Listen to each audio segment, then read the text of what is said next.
Franchise ভিত্তিক যে কোনো টুর্নামেন্টেই অন্যতম বড় আকর্ষণ বিদেশি ক্রিকেটার, যারা দলগুলোর গ্ল্যামার বাড়ানোর পাশাপাশি ফলাফলের ক্ষেত্রেও রাখেন গুরুত্বপূর্ণ ভূমিকা। ব্যতিক্রম নয় বিপিএলেও, তবে এবারের আসরে মানসম্পন্ন বিদেশি ক্রিকেটার পাওয়া নিয়েই দেখা দিয়েছে শঙ্কা।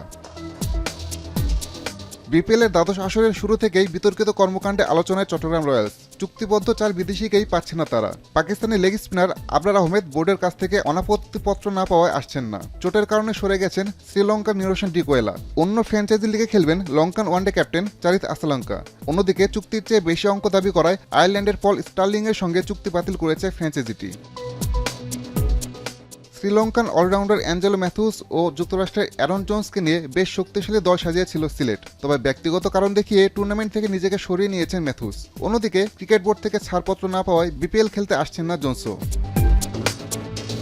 নোয়াখালী এক্সপ্রেসে খেলার কথা থাকলেও চোটের কারণে ছিটকে গেছেন লঙ্কান কুশল মেন্ডিস। বিপিএলের মাঝে অনুষ্ঠিত হবে পাকিস্তান শ্রীলঙ্কা টি-20 সিরিজ। সে সময় এই দুই দেশের ক্রিকেটারদের ছাড়তে হবে দলগুলোকে। সব মিলিয়ে তারকা বিদেশি ক্রিকেটার ছাড়াই অনুষ্ঠিত হতে যাচ্ছে বিপিএলের এবারের আসর। আসাদুজ্জামান লিটন, এখন।